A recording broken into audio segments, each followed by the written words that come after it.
Charity na Sunday Brand agana makuru Agacencwire ombwijire abatura omuruka gwa Chiringa omugombora ya Kambuga bayisharinga ahabwe nkutombi n'orutendo rwabo okucweka omunyamakuru witu yaiko omwanyogo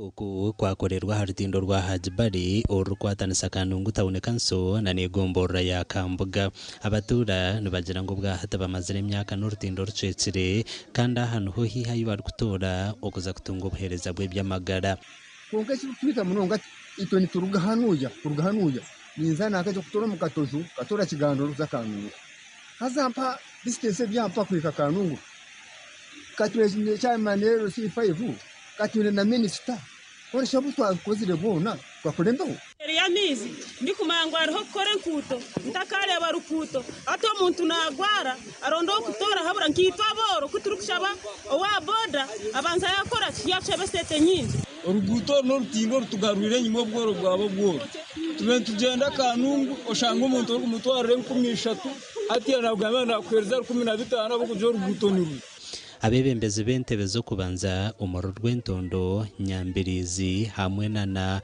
karubanda nuboreka ngo rutindoro rutwire no rukorwa ebijinjere ngo kando rugaruka rucweka ekinte kibarkoreka oburu bwenguzi umuro district ya Kanungu abaye rusizi batugira ngo sente zitura zirya district zo gukora imihandege kandi kuturukubana tubigamba abebembezi ba district bajango baza kwija barurebe barwino mu purani zabo za myaka 3 barwino mu purani urugutu turukumanya zo sente yabaturani bazogesamu yabaturani bagiraci nito tukaganyirwa ryo rugutu. The shadow work is just corruption. Yeah, I can say corruption is a problem because almost way back from 2008 when they opened this road. The bridge has gone almost for 3 times. The water washing away the bridge. Abantu betombwitira bebembeza baremerwe kubahwera obwe bagumize ngo rutindoro rwabarutakozurwe aharyo rungutubaraze okutera karuru orukushaba Franka kansara wo mu rukagwa Chiringa nagira ngo atwire nashabo ubuhwezi okuraga har district nguburu mwaka abebembeze no baragana sakurukora is that the budget of the district to finance roads has been increased from 300 million to 1.3 billion and over, but since then this road has gotten down. It has broken 3 times since it was constructed. Twaise abantu kamunana bona bari kwendekeraho nabakazi bende kwa babina ari kucyabwa amakoko kurugaho bagwamo already no baga bari gamba enkuto n'entinde zicweceze bari no bakora ugwitunde batakarugambaho bakiza kurugambaho ushobone barubajema twabona ho bebembezi ba district ahitwaza kwandikira makuraga gasha kwa Hweza Wilfred mukuru w'ihanga Uganda yasimemermo yakozwe muri sa Reverend Eliasaf Serada ishe wa Kano Edith Nakarema ahabwe mirimo yakoriri hanga Reverend Eliasaf yamugambaho nkomuntu obire nakunda Uganda ekanisa kandi omuziro wakozere chango okwegesa abana be obuntu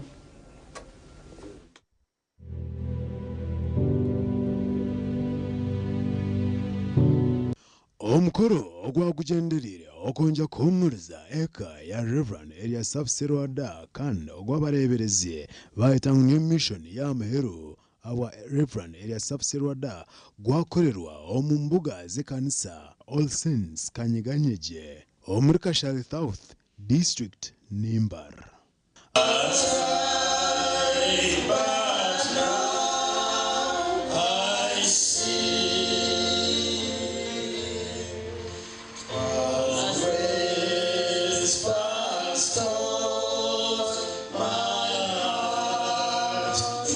abahiriza barahanga obebembiremo Right Reverend Dr. Fred Shalom Mwesigwa omurebezi wankole na Bishop Onesmus Asimwe korwa North Kigezi nibo banja kumuriza ababasa kwikomwanyo kandi Reverend Eliasaf Serada abo kuba ajiro mwiguru mwene tutweija okuhimisa ruhanga okutendereza kandi n'okukora mission ya muheru kama simwe kautine Yesu mungaro pressure in high blood pressure atakazaga murago heart institute you think about convincing ngorara guiza wagira ngo rwara pressure utakazaga heart institute murago hospital ya government bine byoma abana bo mugenzi na kano Edith Nakarema ishebo bamugambaho nk'omuntu obirari wo mutano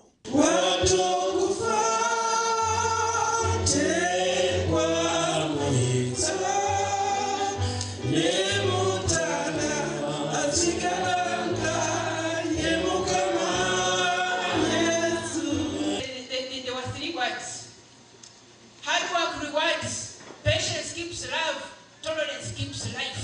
Those were his words. Hard work rewards, patience keeps love, tolerance keeps life. Ngu okukora munonga no yamwe bichoto.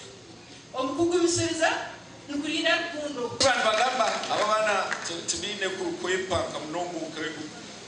Nabwe nyumbi mbatesi zetwishi tuzaruharo abo kuba bambara rumwe babasana bo kwijaho na yagira abashaza kumwe kuzuka icecho. Konkano reba rukundo ebine abwachi abantu bamukama cyo nekintu kitakukira kurebuka abwemirimo Reverend Elias Safsirwada akorire ihanga President Yoweri Kaguta Museveni nawe yamusima that suddenly yet he had promised to call him for a discussion. Aragire State House controller yajati mukore omunywani wanje orufuwe kitinisa bari yo ebirukora byo State House neja kushashura cyona ekitorashoboze omufuwe kandi banywani bitu batwerire muno twini baje kandi tukuza kugira banywani bitu mwebare muno so orufu President Ariona alkora bona kwanda jire atoba bira gemanzi yankore yona ni hanga yona at controller akore omwabure South Rwanda of which things omujweche wawe ni vice president na yakwa atini nyachaka na kungisho nanda kwa na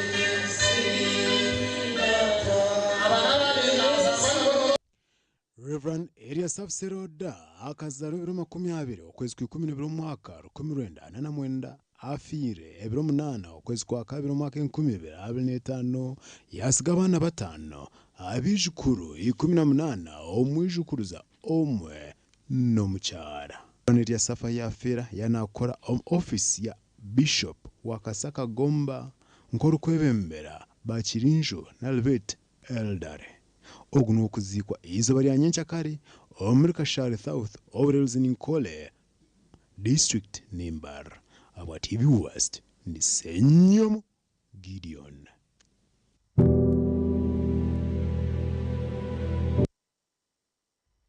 kama mpumuze ombusinje abebembezi n'abanyadini ku rwo mucange cya Rwenzori berekero kwatwaho ahabwe mbera mbihe nguto ya Fort Portal kuza Kampala na mnongo iceka ecyacenjejo kuzacegwega ekibaru kugira ngo camara abantu ahawaza butandu aba bashabire minister w'ebyahanguto General Katumba Wamala kugira eci yakora Philip Mulangira aine birukira ebine bindi bagambirwa Rwenzori Diocese ebireneje kamagaraga Patrick Chargonza owagwira mu rubutandu ahangutezi kandi mikoro ekorirwa hakanisa ya Humura Church of Uganda omuricegegwa obwe General Katumba Wamala no wabirari omujenyi mukoro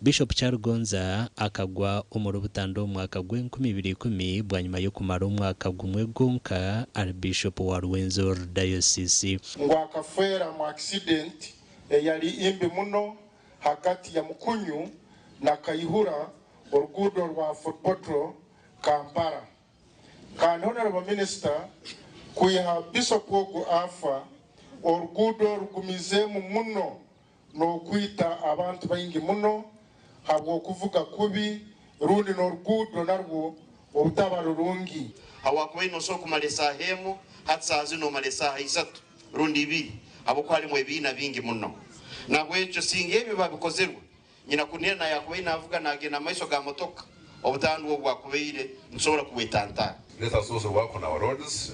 Our guest of honor, the road from Kampala, especially Uganda to Kinjanja is really bad. So people can get access because they're trying to swing on the road. So let us devote some more money for this road. It is leading to the tourism city. You know how it's called tourism city for port. But the road that's going to the tourism city is not in a very good shape. Section yencheke kwa chenjojo. Nina timu yange kola construction unit. Ejja kujja esooke ekola assessment erabe ebitundu bye tuyinza okukwatako nga bwe twakoze ku Jinja Road. Tusooke tuddaabirize ebyo nga bwe tulinda okuzzaawo oluguudo olwo lwonna tusooke tuluddaabirize mu bitundu ebyo ebibi.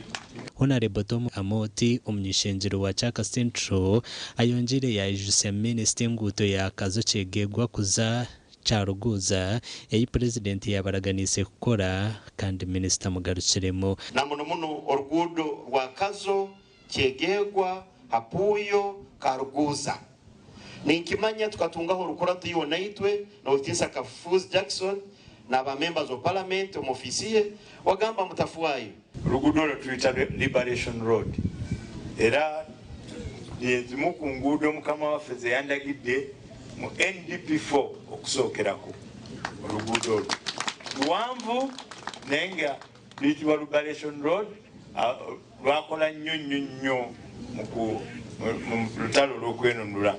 Mukoro ogwo hashyikireho na family y'omugenzi Bishop Charugonza eyebimbirwe mu komugenzi kandi ogwo asimire diocese ya Rwenzori ahabwo kubahwera. Nyabure inywe abantu abakozesa enguudo muleke tuzikozese kurungi obwarabo driver vuga okumanya ngo hariho obundi n'omuntu atarukura ngombe yawe oba atarukurora. Buri mwaka diocese ya Rwenzori nayijuka amagara ga Bishop Charugonza kandi aba nibakwatanisana nabyo kwirinda bahanguto okushomesa abantu amateeka gahanguto na n'enkoresa y'enguuto. Amakuru aga gashe kwa Philip Murangira muri Kyegegwa. District Kada habwa Bushenyi Sheka Chiyemba Abubakar arabwire abasilamu mu district ya Mitoma okurekeraho entaro z'amadini n'enganda ngo abukuba tizine mugasho oyihireho okubaganisa abantu. Michael atwachire haine birukushiraho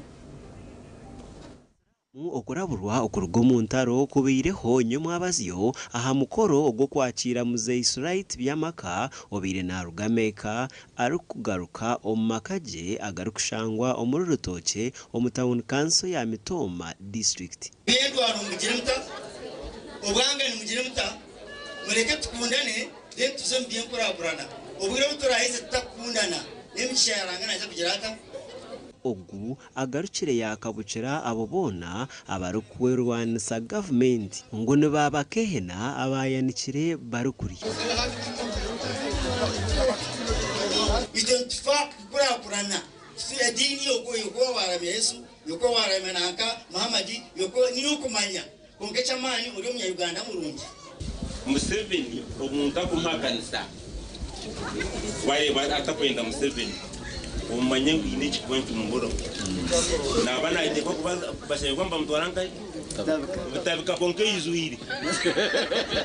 Omunyeshengero kazi habwa Mitoma district Juliet agasha bashisha asimira abasilamu okoreraje abana kandi abahigire okubatwara meka itobo kwetorora no manyangu batujuma konkatinka hurira hinkora idinga no musalamu taruho kumubugana no byakwata kwagira nabunama konka bamwe no bakugambira bigambo ikaraba tinkumanya ibo mararebera no byagomba stage bakaho kucira kwa bari cyangwa umusangaho ngubeteri naho alladhi la yantiqu anil hawa wa huwa Muhammadin sallallahu alaihi wasallam fa innahuma bibiliya yuhijja na umra yanfiyani alfaqra biyambo umuntu okuva mbwavu wa dhunuba nemubyonono. Mzee Israel byamaka nagira ngu ekyamuharirize kuzameka nahabwa Ruhanga kumuho murundi gwa kabiri gwo kutura munsi ahabw'endwara y'ekokoro.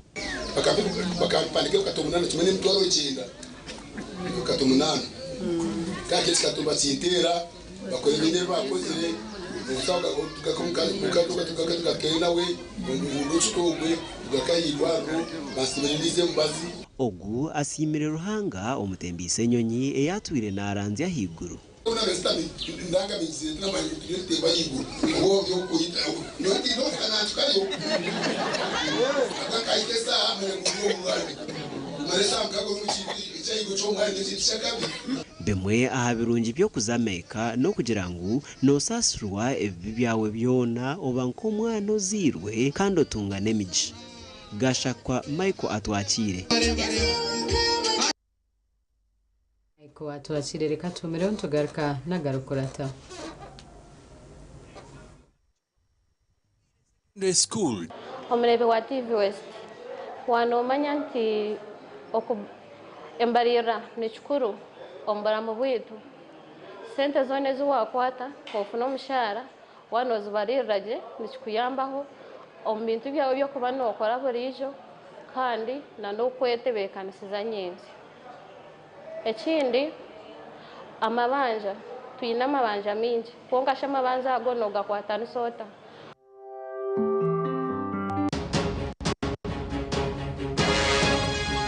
Economy hategumire twena ntukimanya konka ntushaba ngu ekya fees omuziro kitaha mutima ebindi no byakurerera konka hereza omwana wawe fees kandi waremerwa kimwe munonga kana na ishomero ry'umwana wawe ari kushomeramo ryona head teacher n'abahwezi be nibija kukuhereza uburyo bwo kuguma noshashura kongo omwana gumo mu ishomero.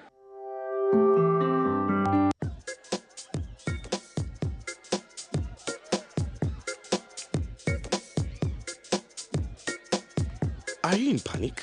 Or you're afraid to make a move? Don't worry. With Kazire Red Tonic, you will put her in red moments. And with Kazire Power Tonic, you have your game powered. Enjoy Kazire Red Tonic and Kazire Power Tonic, the natural organic products. Kazire Power Tonic, made from nettle tea, ginger, grapes, and honey. Kazire Red Tonic, made from watermelon, pumpkin, grapes, and honey. Power your game and ignite her happiness.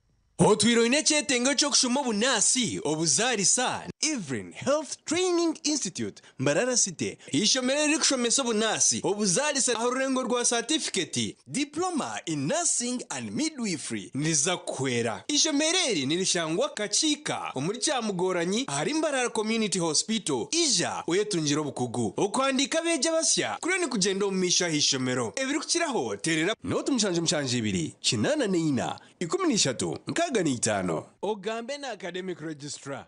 Everin Health Training Institute, Mbarara City, improving community health. Everything could be end.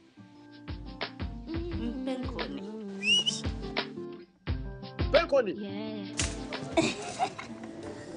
Yakwera utamuhimu mudu nokora ekikire wanyompenkoni. Wanyompenkoni nushumura kushemererwa urubunuzi na nobusinje noenda kuchamuka mpenkoni igenda yakintu cyo cyo kunywa cyonka mpenkoni ne kwamani uhindiko mushija nyishija mpenkoni ni rukundo n'ubugwaje tere kuteza hangova narisho kuterwa umutwe sinza kutambura ngasinywa de kumpenkoni ukakasi kwata nawe nywako tunge chupa yawe hati omumaduka gakuri hihi no mabarago no mwihanga iwo mushubuzi terasi muzitezi mpenkone wakinkorire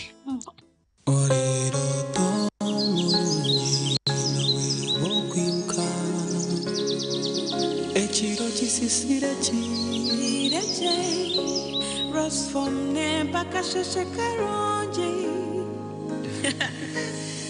Paradia Spring Rasfom Ejini biti Dokuro Busas Mukashesh Nikukuna Sajingo Muchirochuna Wera renko mwerere n'ubufaratsi bw'umutendo kandi nuguhanga umugongo ombero gurukushasha okubiyamaje kigambe bakwecho urkwenda Rasfom insiyebero toberunji Lilian Lili cauliflower osmosi celebasi y'uburungi power bank y'umutima gwanje kashukaro mate ganje nashemerwa kureba erizuba tugoreyo ka chicken no problem umwe buryo no kimukwenda nako sakale order nizinga 12 12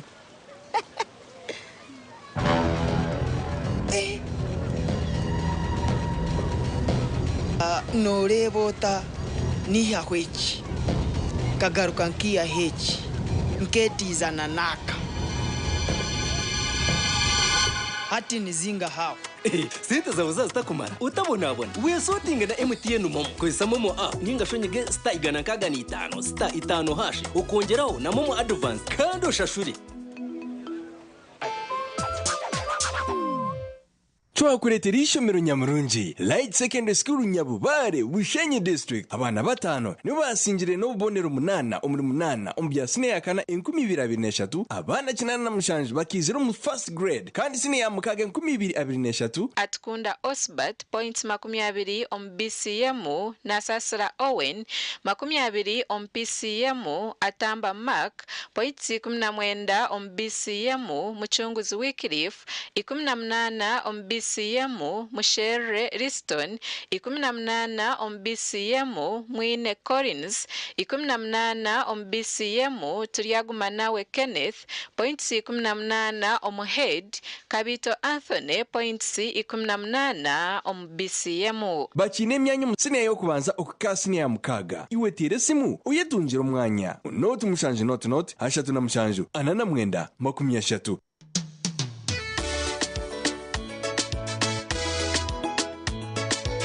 manager ogito wagito ko kama tumukidara kabatakagiremo MC takiziri DJ atumwe na wiring ebyoma tugumisize shanki ibiri bantu mwareka turwo muzano tugume twatesha twagamba shamushanju zibe shamushanju tikizana ngu okushara cake ni shamushanju nizeze zenyine byo ni shara cake tukazakunyumbo na wampenzi yona nesente konga tanywire mbogo nikushekerera nikuteganisa wenda ningende mbogo yoka oyine mbogo kanaba mulungi ayibambe nekorera ayimukama wanje okagaruka meshara zanje Skylight Hotel eresra uhereza bwo murembo muri Mbarara City ahibaru kwereza breakfast ngakatogo omelette Rolex shumbusha chapati chai yamate eyo mukaru akatunda ko murembe nebindi bineona chamushanere kutandika shamu kagazi hangwe nibateke nkoko embuzi ecanyanja muchamo obushaza akaro ekitoche echozi emondi greens obutura eshwiga kandi echo kunywa nikigenderaho hey manya bino buraro burungi bwo murembe aha bei nungi kandi warara Skylight Hotel Mbarara City breakfast ne yabusha bine rooms eziri self contained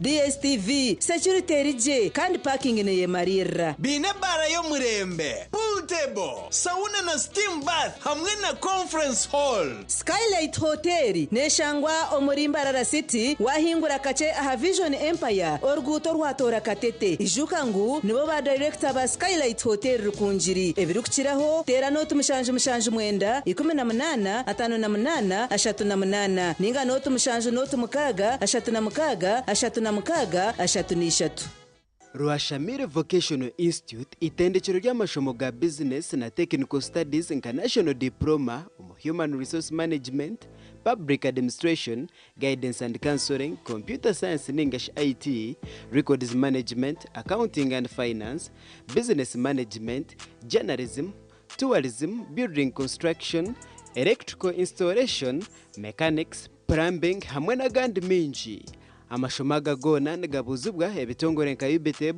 DIT hamwe na Makerere University Ruashamire Vocational Institute twine in service pre-service hamwe na short courses netushangwa Ruashamire Town Council aharuguto rwantunga mu rukunjiri kandi kwehandikisa nukugendo misho tera enamba zesimu 0 mushanju 2 mwenda mukaga mwenda 0 5 nemwe Hayes recruitment experts jobs abroad n'amashemerwa minji nitabarusi abona batambwire wike hwire kandi tumanyisa abantu mwena nguni tuchenda abantu binji abashije n'abakazi abojo n'abishyi emyaka binagumwe okisari ya 85 okorera chai chenyonyi Dubai na Abu Dhabi emirmonka customer service airport security aviation stewards check-in agents landing ground guides and aircraft cleaners turire Christmas muri Dubai ukwehandisa no kwabusha amataji gabo gona ebirukiraho Not mushanju ina not emwe ibiri ishatu ina itano mukaga ninga not mushanju ananina hatano ni itano ninga not mushanju ina not emwe not.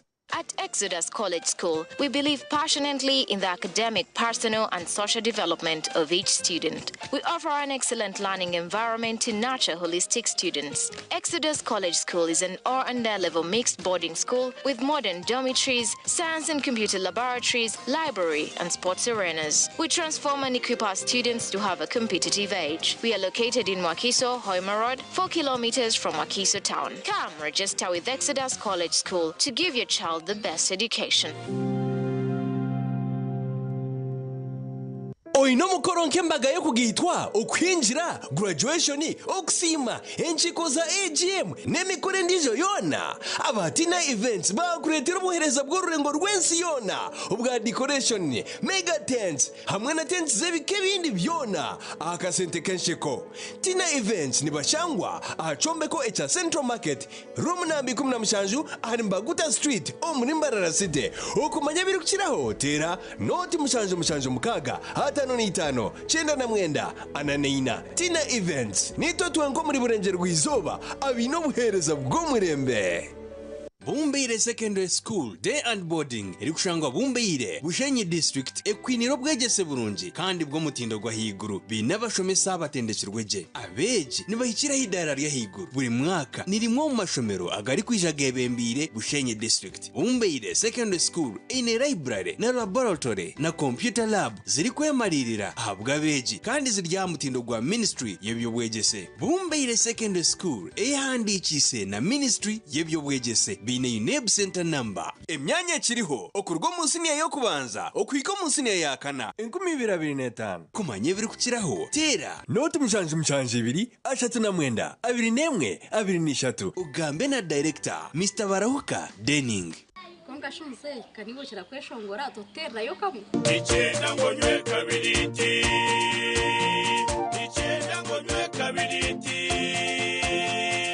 wamara kunywa kabiriti nuhurira waba kurungi amagara gona waba kabiriti ichenda ngonywe kabiriti uri muntu naje muze ichenda ngonywe kabiriti amba kubeye waka wamara kunywa kabiriti nuhurira waba kurungi amagara gona waba kabiriti energy drink ora kachunchumura kanywe karakumaliriho kandi karanywebwa buri muntu wena abarenda kushubura karyo maduka no masupermarket gono mwihanga heresime yazuru mushanje 5 chenda nibiri anani 5. Tomorrow must be greater than Liantonde School of Nursing and Midwifery nibetabeje mwena abahereza senior ya kana hamwe na senior ya mukaga kwija kwehandikisa ahabwa amashomo ga certificate hamwe na diploma ombonansi obuzarisa hamwe na lab technology. Omwejo rukwendo mwanya oshemerire kubashikiro kubara orujungu hamwe ne bya science kandi yorukwenda kushoma diploma oshemeye kuba no boyine certificate. Ishemero narushangwa Liantonde aharuguto nyijendwa orwa Masaka Mbarara. Nituza kugaba hafu basare ku rugo mbwa kabaka bwa Buganda. Okumanya biri kukiraho tera note mushanju 5 mukaga anani 3 chenda nina 10 neinga note mushanju 8 mukaga nshanju ni 3 nshanju ni 5 ashatu na mwenda.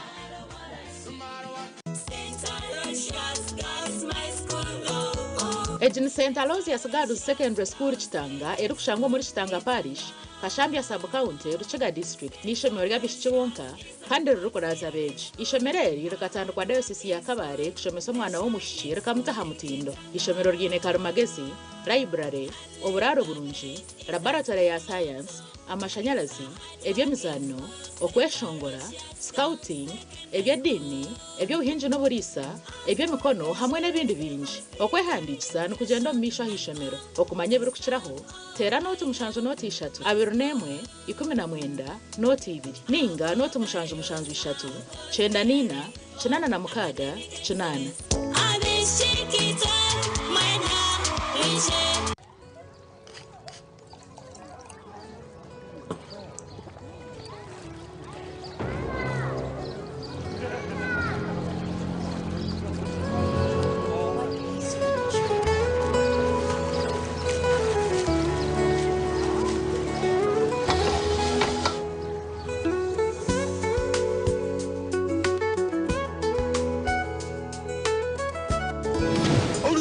Lusiwukirira lukalakala oba lusumbuibwa endwadde eza buli ngeri okuluwonya Franklin Zabojeri gw'olina okwekwata mulimu ebikolo by'eddagala ery'obutonde ebirikuuma Franklin Zabojeri ye yekka asangibwa mu supermarket ne mu maduuka gonna omusuubuzi kuba ku 0702 222 739.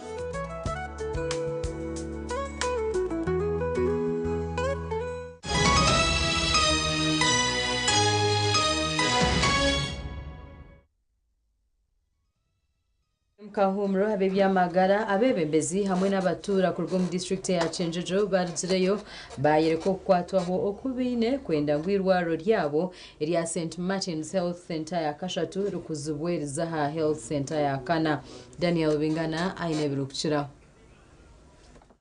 nibagira ngu bine kukuza irwaro nikiza kucendeza abantu abatwire omucyaro cyabo bari kuteganisibwa ahabwa amarwaro okuzahari abarwire aberundanire ahirwareri okutunga obujanja bwabusha okutandika aharwa mukaga obuhiseri izoba nibagira ngu batungire abarukurenga omurukakaga bajanja baho 12 abantu kantushasha tukozire andu gambira turebera abarwire bari higuru ya kakaga kandi n'abandi bakiri harayini ntubamarira abari ahiguru 12 babase kugenda n'embazi nari kujanja birwaha ka outpatients tungira abarwire bingi mu medical campage kandi batunga obwereza abingi batungira obwereza obushemerire kandi n'ambe mpango twabasinduko mu marwaro agakutushiraho munonga. Sister Immaculate Natukunda okwebembera St Martin's Health Center ya Kashatu nagira ngu ebintu nk'ishemerezo narishi theater ambulance ni bimwe aha bintu ebikwetagisa ahirwareri okurukuza okuba Health Center ya Kana nahabwe cyo tubashaba obusagici omutungurirwa ryitu ahabwo kuba ni kimwe aha strategic plans ezitwine kumara emyaka 5 tukombeka theater tukwa upgrading irwaro kuruta halevo ya Kana no kutunga ambulance kombeka MCH hall okuza kutaho obujanja bwabusha okumaraho ebiro bishatu aba babire nibetebekanisiza okujaguza ekiro cy'abarwire omunsi yona ecyanyincyakare aho bari kutekateka okugira abagenyi bakuru abebemberirwe mu Minister w'ebyamagara Jane Ruth Acheng. Conference ya deliverance hearing negenda kurungi so na community empowerment programs aha mukorogo gasha kwa Daniel Bingana abanyishenjero basima mukuru w'ihanga ahabo kuhamya Michael Anting Ego nka mukuru wa banki nkuru ya Uganda na Professor Augustus Nwagaba kumugaruka hombijere ahanyuma y'imyaka eri kurenga 3 ubu wabirara umukuru wa bankeje Professor Tumsime Mutebire okufa bitu babararka okutereza byone bishobere Kero kurengo muri 3 obo yabirara umukuru wa banki nkuru ya Uganda Professor Emmanuel Mutebere afa omwirwaro rya Nairobi izoberi mukuru w'ihanga His Excellency YK Museveni arukurabira aha mikutu ya karamagezi yahamya okuronda kwa Mr. Michael Ating Ego obire nakora nka acting governor kubanwe yaba mukuru wa bankeji kandi yagaruka yahamya Professor Augustus Nwagaba kubo muhwezi we kwa Dr. Atingo okumukakasa actually okumukakasa nga governor omujivu wa Bank of Uganda tumuyozayoza era twagala okuyozayoza ne president okukola ekyo ekituufu kyasaanidde okukola kubanga ssemateeka bw'agamba nti no wanaabangawo governor wa Bank of Uganda n'omumyuka we. I congratulate Professor Nwagaba who has also been appointed as the deputy governor. He's also a seasoned economist. I think the two are very, very, very good people that we think that can be able to manage and run the central bank. Bitabandi bararuka abakuraba abahebwe mirimo ngo bine byinji ebine garukamu. It has been long overdue, but of course the president has taken his studies to make sure that he gets the rightful persons. Umuntu abire deputy governor wa governor Mutebire delete. You cannot turukubasa kugira ngo tarukubasa mulimo nagubasa. So it was the right choice. Chera ligizira cyanaku nnyo kuba nti government eri serious ezolo kutwala emyaka 3 n'ekitundu okuva 2022 kuva 2022 otwafirwa Emmanuel Mutebire mpaka kati nga tuna governor wa banka ya Uganda oba governor wa banka enkulu it was 2022.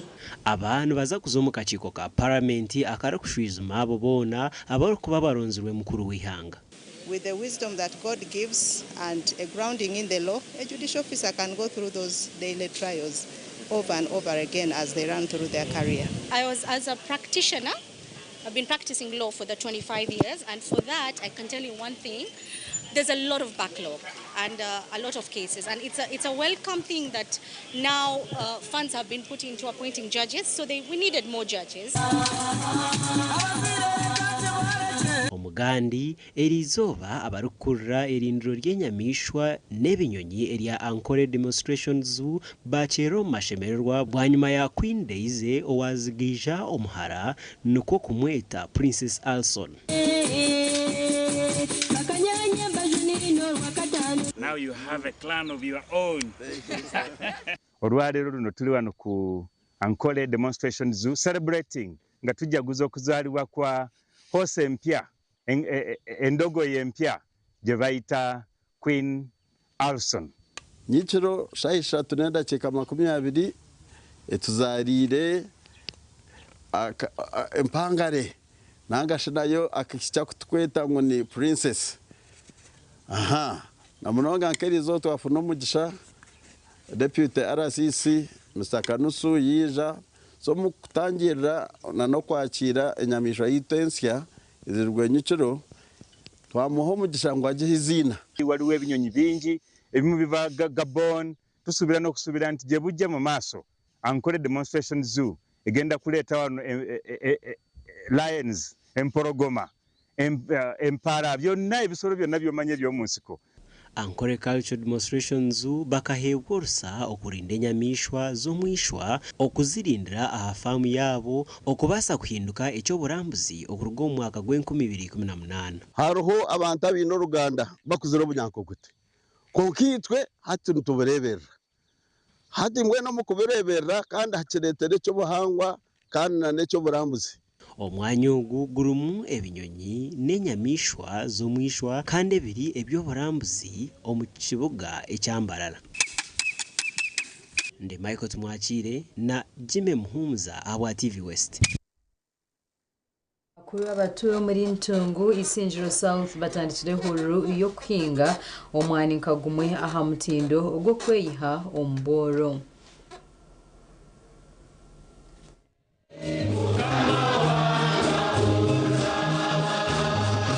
Ehururu yo kuhinga omwani omucwekeki etandikirweho abashaija kandi aba bagitandikire omukereziya ya Ntungu Catholic Church omukushaba okubire aha kereziya egi kandi kwebembirwe abashaija.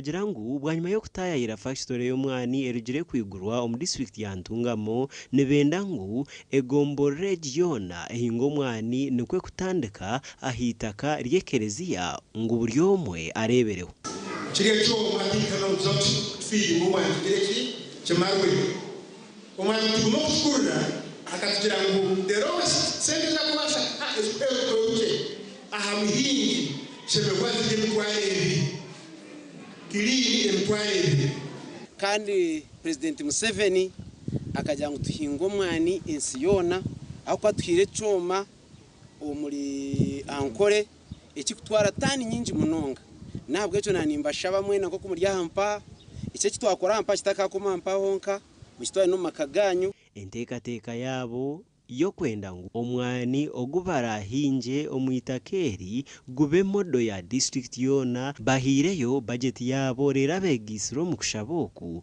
babirukangirira ziri kwata bazigita sona nitwakabye ni twari 12 kandi nyina masiko nsakuba wabitabo n'ibuse n'cyari kiki zakwata miliyoni n'ibitwaro 32 kandi program zitu nka foundation no kwinga mwani omu constituency yitu Isingiro South abantu bashaba gavumenti okubatungira embibo eziri kukwatana n'embera y'obwire n'itaka ryabo rero bakunde batunje amagoba omu nteekateeka egi gashakwa Ruth Nwamanya reka tumireho tucinaganda amakuru guma ha TV West.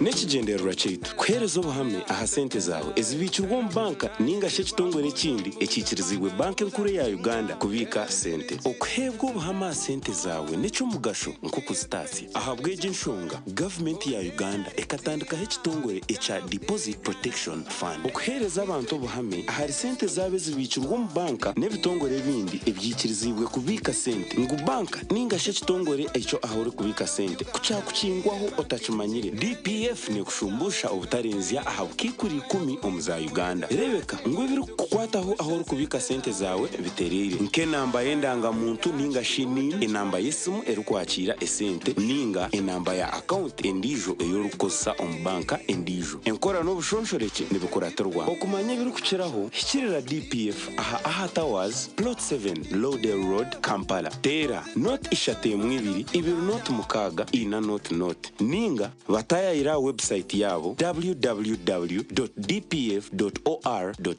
nitwe DPF abari kuhereza obuhame aha sente zawe Deposit Protection Fund eya Uganda.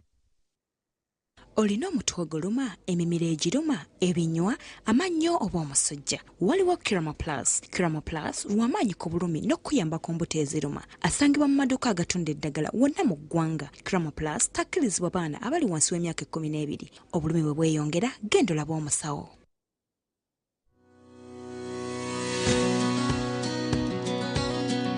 mwenu basebo na munyabo ekyo kunywa ekitwa kibwino kandi ni kirungi twena hamwe ekyo kunywa kya Escort Premium G kiri kuteza mutwe nicyo humurage kiri kuleta hangover kandi kina kahoho karungi. Escort Premium G na Two Brothers Wine nebikorwa ba Sim Trading Limited.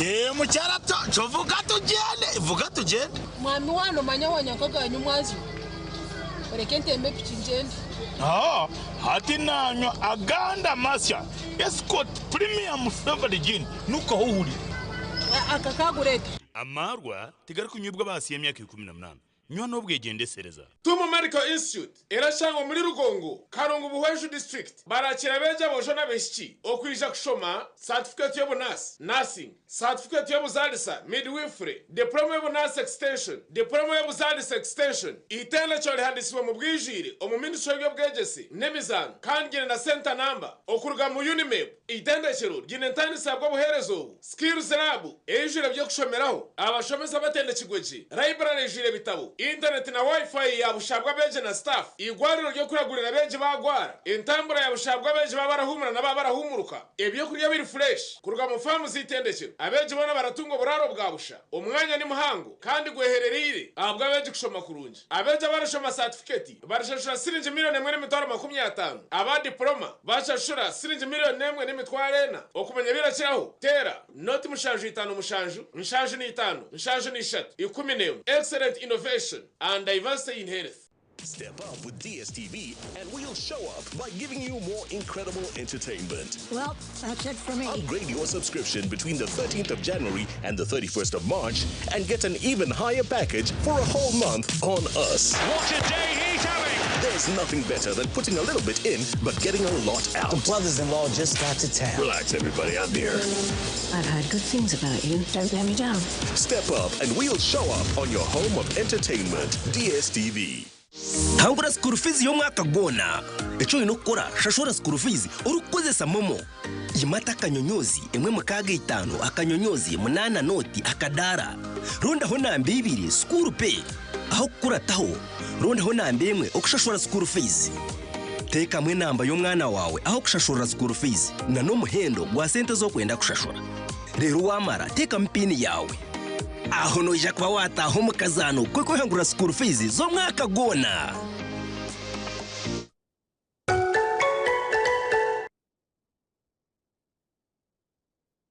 I wake up full of life through every dream you reform. I feel alive. Sleeping takes your place. It's the beauty of the morning. I rise like the sun. You reform does it better. You reform sleep better. Okubyama kwawe kurungi necho mugasho mnonga ahamagara gawe oye charginje na nomfariso gwa Euroform rero oye mucho inamani burikasheshe. Euroform, sleep better.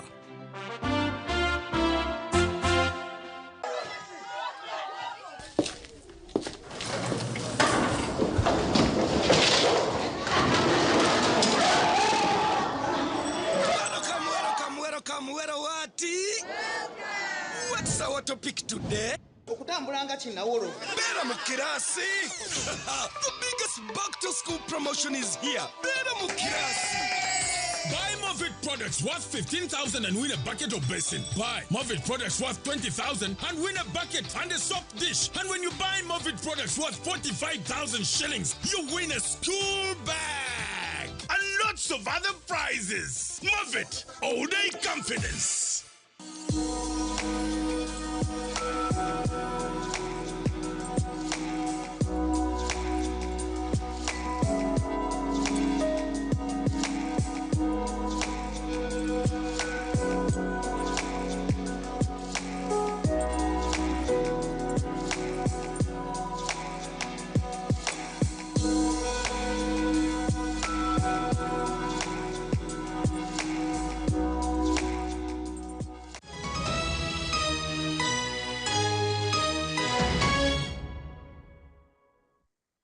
Kayumka humuro abanyishenjero ku rwo mu district ya Kagadin benda omukama ruhanga obusobozi bisaka ashabiri hanga ahabwa karuru hakariyon kija abanyishenjero aba bonjire bashaba bazire okutwara abana babo omu mashomero nuko babase kugasiri hanga Uganda. Kwakorwa abanyishenjero abarumbana Bastinka Simiro wabuyaga West na Eric Musana Achari wabuyaga East obaba bari ahamukoro go busobozi busaka ubuya batayiro kwenda waburora home district ya Kagadi.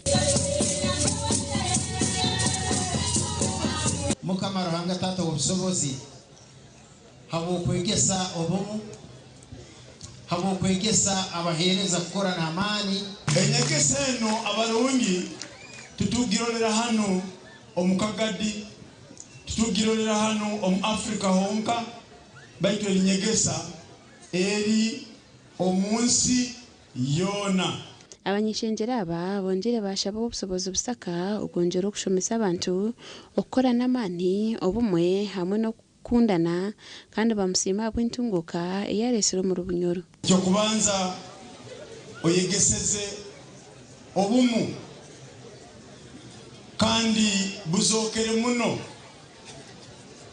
omu Uganda muno ariko abantu batakaguza habwati obusobozi n'abaikiriza abe n'abanywanyi b'obusobozi bona basabika president okusingaho abantu abali mu madini obusobozi nagumiza amagira ngo abantu bakareka ibikorwa bibi nk'obwisi okurya abantu oburogo hamwe na rwango kandi ngo hati nibakorera hamwe kwetungura obakagulize basanga abantu bakatayitambiro bakizibwa endwara zaabo kandi ruhanga tasaba sente akiriza bose agwire barobirwa amarongo amahembe imbazi y'omwoshya nibaramye bantu nibaramye imizi byona bakakira emikino yo kujya kwivuga omusaba biyongera kimu yesu tukabaita twaruha obusinge bwatuburira kweko mukazi omulesire kuno nyisamba owabakude mubanje twakwate kalamu twahandika twatayitambiro obusinge bwata nyewe tata wanje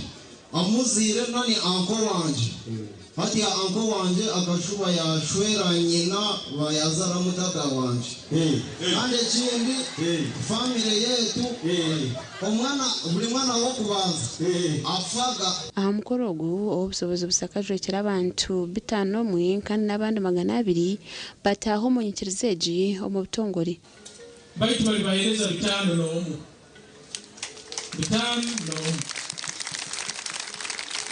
omukama nanga obusobozi hanyuma tujja kusaba ikirize twije tukuleetere ebisembo byaitu gasha kwa Thomas tumwebaza okushaba oku kwakorwa ziro muri kashani mbara bashaba okushomeseza omashomera gubaru kubaza ebyagambwa bazira bataringanya omunyishenjero owakashari north obyabana bwanaho abazire bishomero erya Rwibare 2 primary school chenshama omuri kashari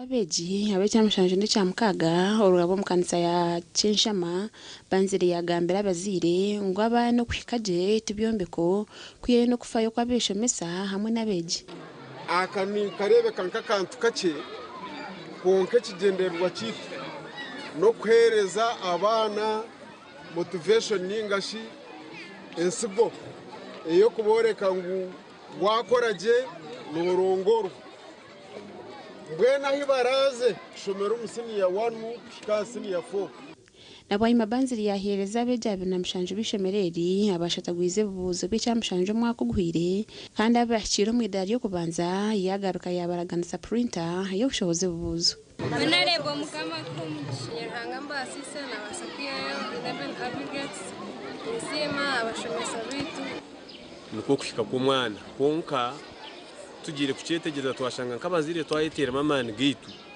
abana nibashika ishemero rya Rwibare 2 primary school n'irya government kandi rikakisajja beje mu idari yo kubanza n'irya kabiri ahi mukuru w'ishemereri yashaba government kubombekere bina ibyo kushomeramo wareba abana kwashita mirine kushanga abana mukaga mushanju bari hadetsika mazima garugo ntubayitera batahandikaje nagana mushomesa nabambaho binje munonga so nanishaba government okutwongera abashomesa ishemereri ryena beje 10 omugandi abazire ababukiko n'abakuru b'ishemero rya government ya St Simon Primary School erukishango mu kashaka mugombora ya district ya Mbara bayiterendo rombe bembezi babo barukishaba kubakwateraho bakabombe cyo baro bw'abashomesa ebina byabeje nebindi cyaba ikintu cy'amana munonga ubutimu yegombora ijaha eresere ebirabo ahabwa abana bitu okusingaje bakija na aggregates 8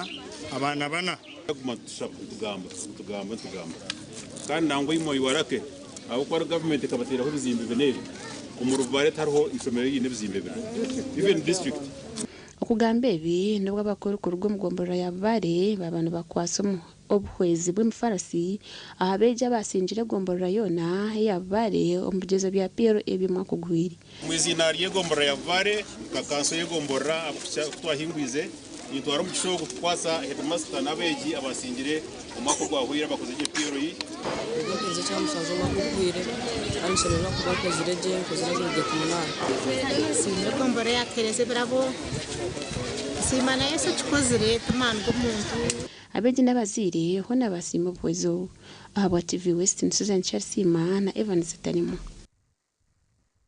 n'amakuru g'ebyemizano.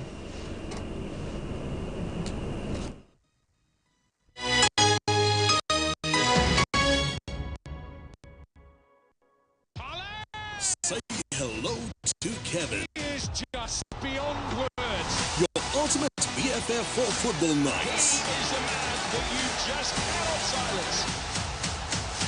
Oh, it's another classic. Kevin, what's your secret to always being this happy? Easy. It's Go TV Super Plus. Well, there you have it. Upgrade like Kevin and enjoy more for less. Go TV Super Plus. Now at a reduced price. Level up your entertainment and savings. Go TV. Love it.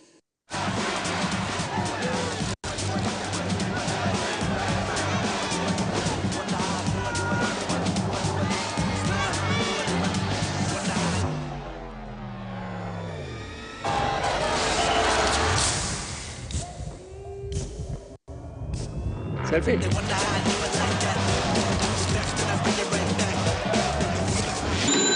Thirsty for more?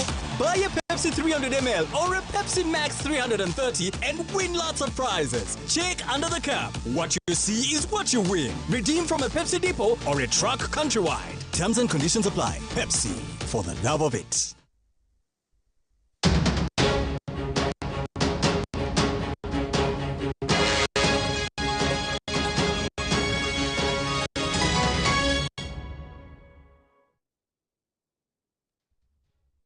Agacencwire team ya Plymouth ishtamire ahansi yechimeza cha championship kandi kozire chafayo yatera ba Liverpool agore mwe aharubsha bargo mu mpakeza FA Cup. Gole ya Plymouth ebiririye ya penalty kandi tebre Ryan Hadi bwanyuma ya Harvey Elliott okukwata mpira on box.